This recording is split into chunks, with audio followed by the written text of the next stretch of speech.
L'hebdo politique. Bonjour et bienvenue à toutes et à tous pour ce spécial municipal ici sur Rouen avec 7 candidats et candidates en lice. Et notre invité aujourd'hui dans ce spécial magazine municipal à Rouen, c'est Nicolas Maillard-Rossignol. L'hebdo politique sur Sensation Normandie. Nicolas Maillard-Rossignol, bonjour. Bonjour. Merci d'avoir accepté notre invitation. 2 temps pour ce magazine des municipales ici à Rouen. Un premier temps qui va être concentré sur des thèmes qui sont chers à cette actualité municipale. Et puis un deuxième temps, d'ici à peu près 13 minutes, où il y aura 3 questions qu'on a souhaité poser à chacun des candidats. Ils nous répondent ce qu'ils souhaitent. Et puis la suite, bien sûr, à la fois de votre programme et de quelques questions. Et puis il y aura une question politique qu'on n'a pas donnée aux candidats avant. Il y a une question politique juste à la fin, avant que l'on referme ce magazine. Nicolas Maillard-Rossignol, vous êtes bordelais d'origine, mais aussi un petit peu globe-trotter en suivant vos parents, notamment au Mali, où votre mère exerçait en tant qu'enseignante en coopération. De votre côté, vous êtes un élève plutôt assidu et appliqué en passant par l'ENA pour des études. Ah non, pas l'ENA. C'est pas l'ENA. Pas du tout. Non, j'ai été boursier et j'ai intégré l'école normale supérieure. École normale supérieure. Non, qui n'a rien à voir. J'ai fait de la biologie, moi, et de la sociologie. Biologie moléculaire, un saut de puce à Lyon avant de performer à l'université de Stanford. Et ce n'est évidemment pas par hasard que vous vous retrouvez directeur général délégué chez Nutri-7. De par votre cursus, mais aussi votre vision internationale. Je ne dis pas ça uniquement parce que vous êtes agrégé de sciences de la vie et de la terre et encore ingénieur du corps des mines, ou encore parce que vous avez travaillé à la Commission européenne sur des sujets touchant aux médicaments biologiques, ce qui confirme une phrase que vous avez souvent prononcée, ne pas faire de politique un métier, et pour cause, vous avez déjà les moyens d'en faire plusieurs. On peut donc se demander comment vous arrivez dans ce monde particulier de la politique. Certes, un court passage par le mouvement Attaque, mais ça semble pas être la meilleure carte, la plus facile à revendiquer pour arriver président de la région. À l'époque, on disait la Haute-Normandie. Le plus jeune président à l'époque d'une région via un parcours emprunt un petit peu, un tant soit peu à la Fabiusi. Vous tombez en fait dans la marmite politique. De quelle manière ? C'est vraiment par intérêt au départ intellectuel quand j'ai fait mes études. Donc c'était à Paris, à l'école normale supérieure. Je ne sais pas si vous vous souvenez, mais dans les fins des années 90, il y avait ce qu'on appelait le mouvement des chômeurs. Oui. Il y a des chômeurs qui avaient envahi l'église de la Madeleine, si je me souviens bien. Et puis il y avait des intellectuels comme par exemple Pierre Bourdieu ou Daniel Cohen, l'économiste, qui étaient enseignants encore à Normal Sup. Et moi j'étais étudiant, donc c'est par ce prisme-là que j'ai commencé à débattre, à participer à l'époque effectivement à Attaque, qui est toujours une organisation qui militait et qui milite pour la régulation des transactions financières, oui, notamment, et la taxation des transactions financières. Voilà, c'est par ce prisme-là que je me suis intéressé, je dirais pas à la politique au sens politicien, même si c'est pas péjoratif, mais plutôt au débat d'idées et à la façon de réguler la mondialisation, à la façon de lutter contre les inégalités. C'est vraiment ça le cœur de mon engagement. Alors, Nicolas Maillard-Rossignol, on présente l'ensemble des candidats à cette municipalité rouennaise avec une étiquette. Qu'est-ce que je dis, PS ou pas PS ? Moi, c'est très clair, j'ai pas changé d'étiquette, je suis un homme de gauche et je suis toujours socialiste. Est-ce que ça me rapporte des voix ? Puisque c'est la question qui est sous-entendue. Je fais sans langue de bois. Hein. Je ne sais pas, mais franchement, c'est pas mon sujet. Je pense qu'on a besoin de sincérité. Je vois beaucoup de candidats, ici et ailleurs d'ailleurs, qui se cachent derrière je ne sais quoi. Moi, c'est très clair. Mes convictions, elles n'ont pas changé et j'ai pas de raison d'en changer. Je pense que c'est important en politique d'avoir de l'honnêteté.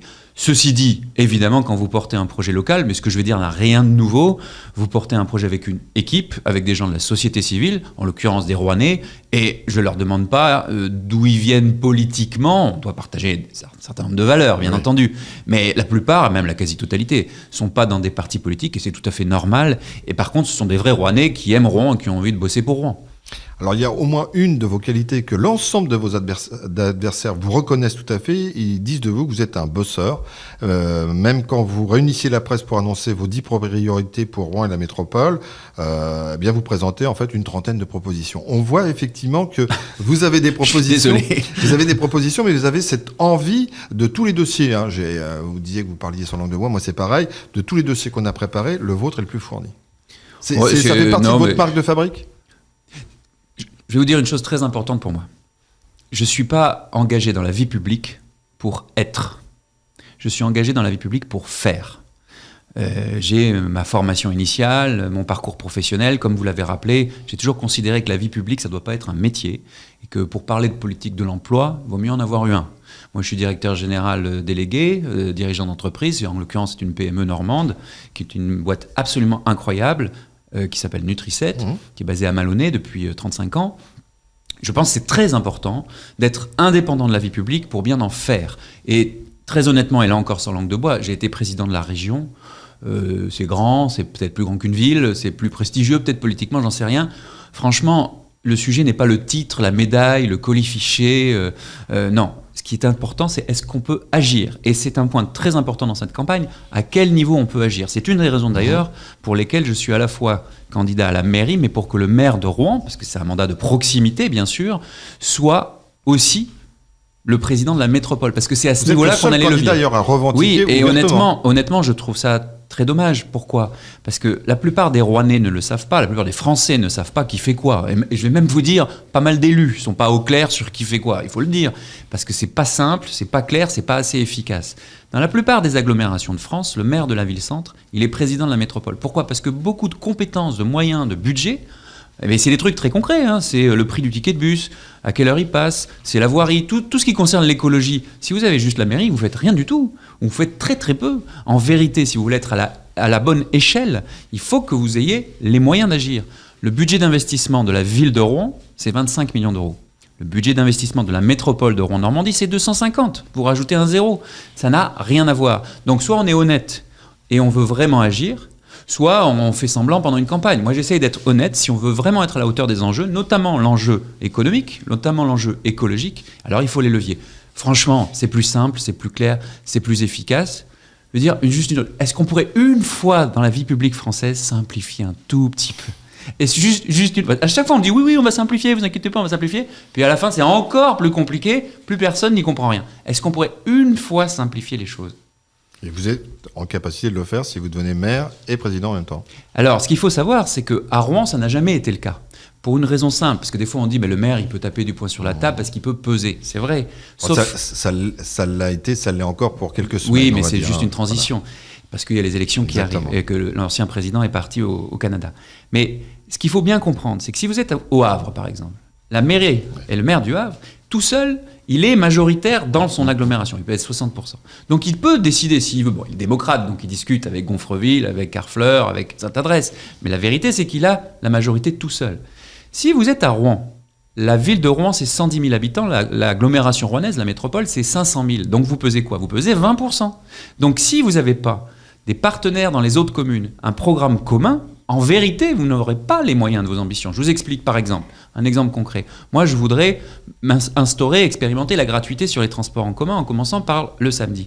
Mais les transports en commun, c'est pas la ville, c'est la métropole. Donc il faut, et c'est ce que nous avons fait avec Mélanie Boulanger à Canteleu, avec Charlotte Goujon à Petit-Quevilly, avec Nicolas Roulier à Grand-Quevilly, avec Judé Mérabé à Elbeuf, et une quarantaine comme ça de candidats, un projet commun et une majorité demain soudée, collective, ouverte, pour effectivement agir. Lubrizol, tout le monde parle de Lubrizol, mais j'allais y venir. Le comité, je vous donne un exemple concret sur Lubrizol, il faut que les gens le sachent quand même. Le comité, le CODERST, oui. Le comité d'évaluation des risques scientifiques et technologiques, qui s'est prononcé sur la réouverture ou la fermeture de Lubrizol.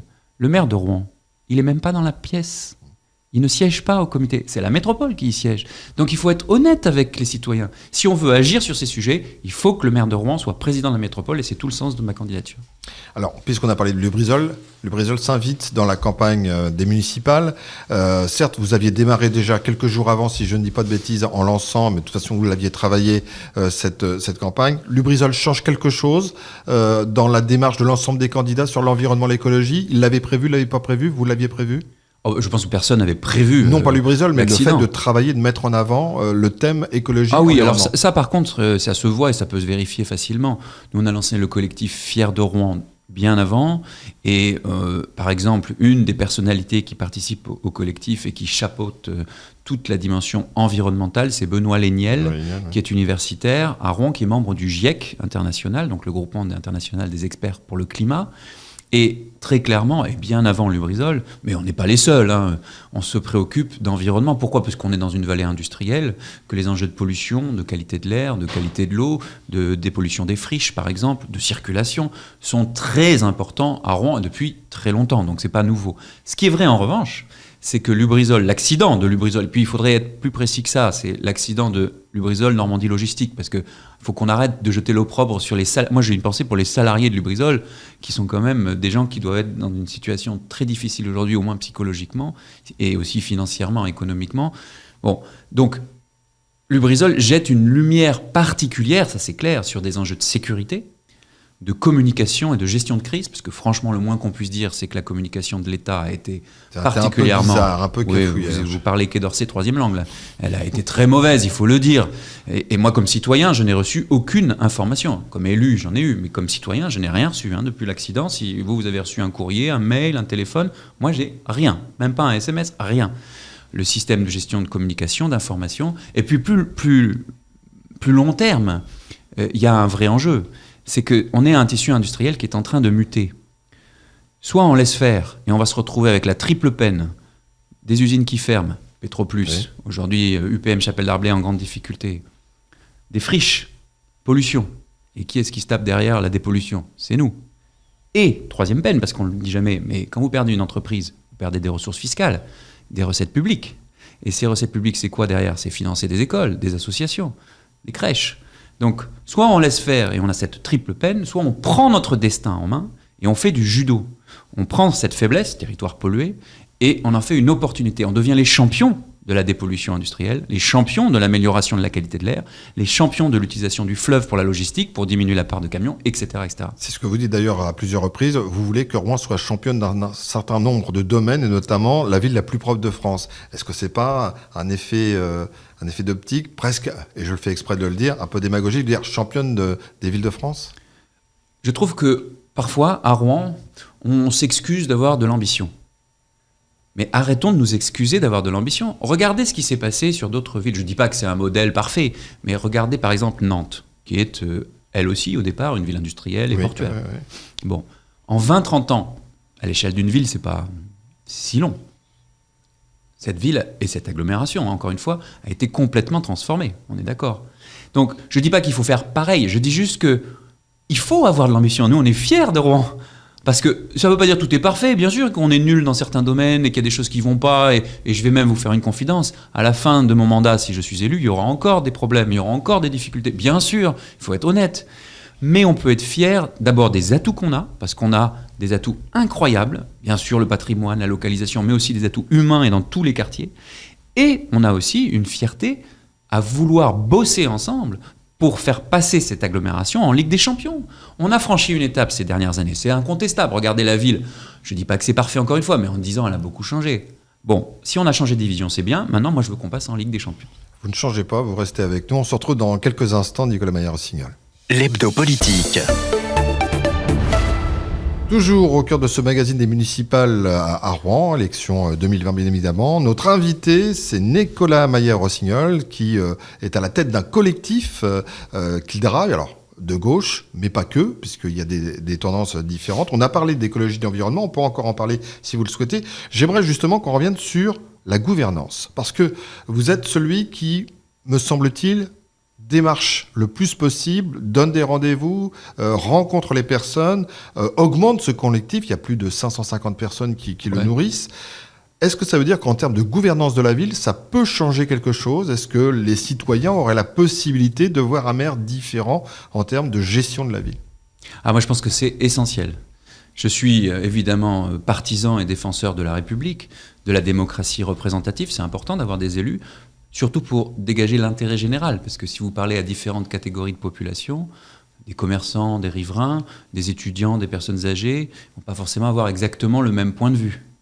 Je vais vous donner un exemple très concret. Hier, j'étais dans une réunion publique, j'avais une personne malvoyante qui me disait « Pourquoi vous avez supprimé des feux ?» Pourquoi la mairie a supprimé, pas moi, mais pourquoi la mairie a supprimé des feux?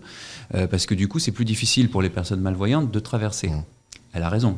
Et de l'autre côté, il y avait des riverains qui disaient exactement, entre guillemets, l'inverse. C'est bien d'avoir supprimé des feux parce que ça fait moins de pollution, notamment sonore. Bon. Donc dégager l'intérêt général dans ces situations-là, c'est pas facile. On a besoin d'élus. Mais encore faut-il que les élus ne soient pas au-dessus de la mêlée, mais dans la mêlée, c'est-à-dire à l'écoute des concitoyens, pas simplement pour les informer, il faut le faire aussi. Je vous ai dit tout à l'heure, on ne sait pas toujours qui fait quoi. Ne serait-ce que ça, il faut faire de la pédagogie entre la ville et la métropole, par exemple. mais aussi pour co-construire. Et ce collectif, c'est important, et c'était important de le faire pendant la campagne, mais en fait, le plus intéressant, c'est pas pendant la campagne, c'est après l'élection. C'est pas les 3 mois de la campagne qui comptent, ce sont les 6 ans du mandat derrière. Et donc, moi, je veux une Dream Team, je veux des élus qui soient compétents, qui soient sur le terrain, à commencer par le maire, bien sûr, à commencer par moi-même, qui soient réactifs, parce qu'il n'y a rien de pire que l'indifférence, c'est-à-dire une non-réponse. On n'est pas toujours d'accord. Moi, ça m'arrive de dire non à quelqu'un, parce que je ne suis pas d'accord, parce que je pense que ce qu'il dit n'est pas d'intérêt général. Mais en général, on ne me le reproche pas. Ce qu'on peut reprocher aux élus, en revanche, c'est de ne pas avoir de réponse du tout. Ça, c'est le pire. Vous faites un courrier, puis vous attendez toujours la réponse. Ça, c'est le pire. Et les citoyens ne sont pas idiots. Ils peuvent comprendre qu'on ne soit pas forcément d'accord et qu'on ait une décision qui n'aille pas dans leur sens. Par contre, ne pas avoir de réponse, ça, c'est pas possible. Donc, plus de réactivité, que le temps politique et administratif soit plus court, parce que quand vous êtes chef d'entreprise, je suis dirigeant d'entreprise, vous ne pouvez pas attendre 6 mois que quelqu'un... Mais comment on fait ? On met en place des boucles. Je vais vous donner des exemples concrets.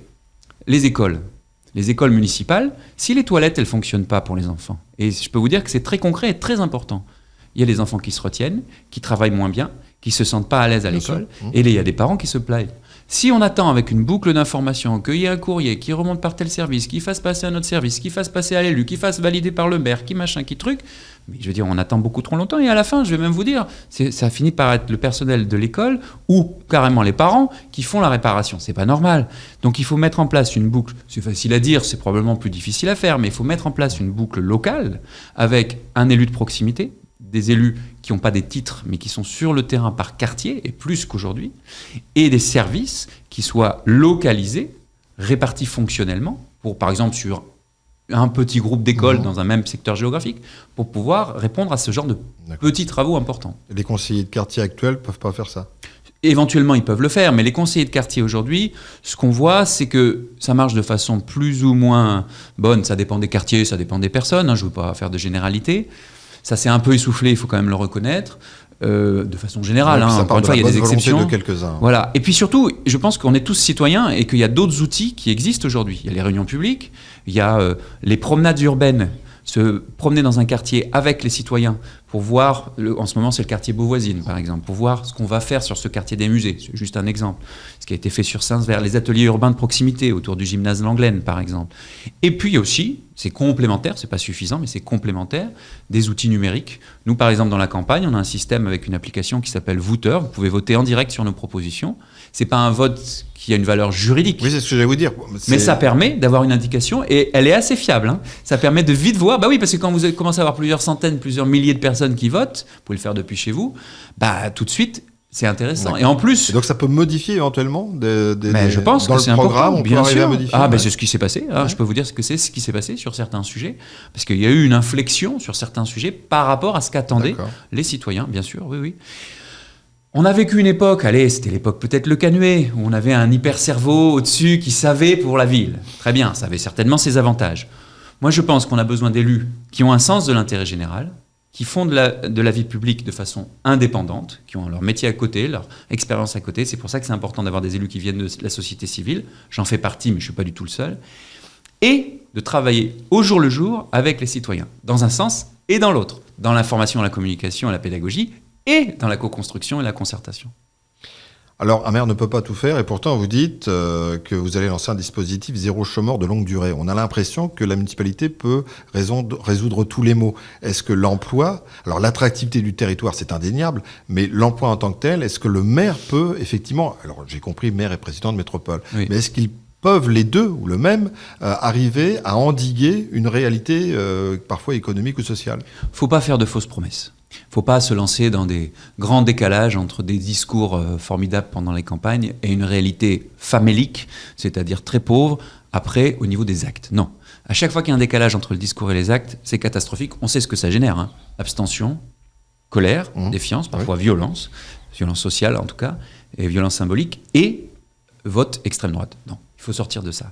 Donc là, vous faites référence à un dispositif qui est très précis, qui existe déjà, qui s'appelle le dispositif zéro chômeur, territoire zéro chômeur de longue durée. Oui, de longue durée. Ça ne veut pas dire zéro chômeur tout court, c'est pas une promesse en l'air. C'est un dispositif de l'État qui existe, qui est expérimenté en Normandie. Il est à Colombelles, à côté de Caen, et qui permet, en créant ce qu'on appelle des entreprises à but d'emploi, de réinsérer dans le monde professionnel et dans le monde du travail, des gens qui n'y sont plus depuis longtemps. La durée moyenne du chômage de longue durée à Rouen, c'est 46 mois, près de 4 ans. Vous imaginez, si vous êtes au chômage depuis plus de 4 ans, c'est terrible. Hein, pas uniquement financièrement, moralement, humainement. Et qui permet de les réinsérer, de permettre à ces personnes de retrouver une dignité, tout en accomplissant des tâches qui sont utiles à la collectivité. Nettoyer des berges, faciliter la sécurisation des parcours des écoliers devant les écoles, etc., etc. Et en utilisant les compétences de ces personnes. Parce que bien souvent, ce sont des gens qui sont au chômage, mais ce sont des gens qui ont des compétences techniques, des compétences intellectuelles. Et on n'a pas tout essayé sur ce sujet-là. Il n'y a pas de métropole aujourd'hui qui s'est emparée de ce sujet. Il y a des villes, j'ai cité Colombelle, oui, mais pas de métropole. Moi, je souhaite, c'est pas la ville, hein, c'est la métropole. C'est la métropole. Oui, oui. Que la métropole expérimente ce dispositif. On ne peut pas le faire d'un coup sur 500 000 habitants, mais qu'on commence par des zones, par des quartiers, par des territoires prioritaires. Dans un instant, la question politique, c'est la question surprise. On ne la présente à aucun des candidats. Et puis, il y a les 3 questions qu'on a posées à chacun d'entre vous. Ce sont les mêmes. C'est quelle est votre chanson inspirante, votre personnage de référence, et puis une passion ou des passions. Nicolas Maillard-Rossignol, la chanson inspirante, vous nous avez répondu Lily de Pierre Perret. Oui, vous allez la passer ou pas ? On pourra l'entendre, mais là on va pas la passer parce qu'on va vous laisser le temps de commenter. C'est une chanson à la fois qui dénonce et qui est engagée, mais qui est aussi d'une tristesse folle. Quand Pierre Perret la chante, la tristesse de ce qui peut se passer, de ce qui existe véritablement. Oui, c'est vrai, on peut la voir comme une tristesse folle. Je dirais peut-être pas ça. Elle est d'abord magnifiquement écrite et interprétée, très poétique. Elle arrivait des Somalies, Lily, on l'a trouvée plutôt jolie, Lily. Les immigrés qui venaient tous de leur plein gré. C'est toujours une chanson d'actualité. Et c'est ce que j'allais dire. Elle n'a rien perdu de sa modernité. Elle a une forme d'universalité. Et c'est ce que je trouve magnifique dans cette chanson. Quand vous arrivez en très peu de mots, finalement, et Pierre Perret est un des artistes de cela, en très peu de mots, parfaitement choisi, à faire passer un message qui est effectivement politique. La chanson parle d'Angela Davis, par exemple, des discriminations sur la couleur de peau, et en même temps, qui touche au cœur, qui touche tout le monde. Ça ne touche pas que l'intellect, le cerveau. Elle nous prend aux tripes. Moi, cette chanson, je vous en parle, là, j'ai la chair de poule. Oui, mais vous m'en parlez, moi aussi. Donc, voilà. Je le dis en toute franchise. Il y a des chansons comme ça. On pourrait parler du Soudan qui soudain se soulève de Souchon. C'est le même type pour moi. Et bien sûr, elle est plus ancienne, mais quand je la fais écouter à mes filles qui ont 14 ans et 11 ans, qui sont bien loin de Pierre Perret, hein, qui au départ me regardent en disant « Dis donc, papa, t'es quand même un vieux con », à l'écoute, elle réalise que finalement, il y a des choses qui n'ont rien perdu de leur modernité. Personnage de référence ? Un Normand parisien, l'abbé Pierre. C'est surtout un citoyen du monde par son engagement humain. L'abbé Pierre, oui, bien sûr, Esteville, mais au-delà de ça, je pense qu'il nous rappelle, même s'il n'est plus là, mais en réalité, il est toujours là. Il nous rappelle l'importance de l'humain, tout simplement, l'importance de l'humain. C'est pas une question partisane, hein. Je veux tout à fait reconnaître qu'on peut avoir des opinions politiques différentes et se retrouver dans une forme d'humanisme. Moi, je connais des élus ou des personnalités engagées qui ont peut-être pas mes opinions politiques, mais qui ont un sens de l'humanisme que je respecte profondément. Et l'abbé Pierre, pour moi, il incarne cela. Et attention, vous voyez, on parle d'écologie. L'écologie, c'est très important, c'est un enjeu du siècle, mais l'homme, il est dans la nature. Il ne doit pas être exclu de la nature. Si vous mettez en place une écologie punitive, qui fait que, par exemple, les femmes qui font, ou les hommes, mais c'est plutôt des femmes en statistique, qui font des ménages au CHU, qui doivent partir tôt le matin, qui arrivent de Gournay-en-Bray, en bagnole, et oui, avec une voiture qui en général n'est pas de très bonne qualité, pas très moderne et qui pollue pas mal. Oui. Si vous leur dites tout d'un coup, plus de voitures en ville, on ne veut plus de ça, qui peut se comprendre pour des raisons écologiques, sauf que vous excluez l'humain. Attention à toujours porter l'humain au cœur de nos politiques. Et puis le combat contre les inégalités. Le logement, évidemment, avec l'abbé Pierre. Troisième question sur la passion. Là, vous avez répondu la musique, sens large. On vous connaît, on a vu des vidéos de vous à la guitare. Oui, bon, ça, c'est pas glorieux. Non, mais bon, je sais plus qui a dit ça, je crois que c'est Nietzsche. Sans la musique, la vie serait une erreur, quoi. Toutes les musiques. Ce qui est incroyable, Moi, dans mon boulot, je vous l'avais dit, à Nutri7, je suis souvent en Afrique. Je me suis retrouvé à jouer du blues sur le Nil au Soudan, avec des gens que je ne connaissais pas du tout. La musique rapproche, la musique élimine les barrières. Et puis, c'est toutes les musiques. Moi, j'ai fait du hard rock, j'ai fait de la pop, je fais beaucoup de jazz aujourd'hui, de la chanson française, voilà. Nicolas Meyer-Rossignol, il vous reste 1 minute. C'est la question politique. On est au 2e tour. Je sais bien que personne ne va en parler, ni quoi que ce soit. Qu'est-ce qui se passe? Vous pouvez vous rapprocher de Jean-Michel Bérégovoy, qu'il soit en tête ou pas? C'est compatible, c'est possible, on peut penser. D'autres candidats ont dit on fera barrage à la gauche. Vous, qu'est-ce que vous décidez? Moi, j'ai toujours dit que j'ai pas d'adversaire à gauche, hein. Et on peut être concurrent, mais j'ai pas d'adversaire à gauche. Et ça répond à votre question. Maintenant, au 2e tour, je pense que je battrai le candidat de la droite, et je pense que je serai en tête et que je le battrai pour une raison qui me semble importante, c'est qu'on a besoin à Rouen à la fois de sérieux, de clarté dans la vision, savoir où on veut aller, et de renouveau. Si je suis élu, je serai le plus jeune maire de Rouen, en tout cas l'un des plus jeunes que Rouen ait connu. Vous avez déjà été plus jeune. C'est pas non, mais c'est pas une qualité en soi. Mais le fait, j'ai jamais été candidat avant, le fait d'apporter une nouvelle énergie, un nouvel élan, sérieux, avec au bon niveau, j'ai parlé de la métropole, avec la ville, je pense qu'on en a vraiment besoin à Rouen. Et si pour une fois on pouvait simplifier un peu. Merci Nicolas Meyer-Rossignol, peut-être futur maire, futur président, puisque vous l'avez bien spécifié. L'un ne pourra pas aller sans l'autre. Merci d'avoir participé à ce magazine des municipales que vous pouvez voir et revoir à profusion sans modération sur notre site radiosensation.fr. Merci de nous suivre et puis la suite prochainement dans le magazine municipal spécial Rouen. À très bientôt. L'hebdo politique sur Sensation Normandie.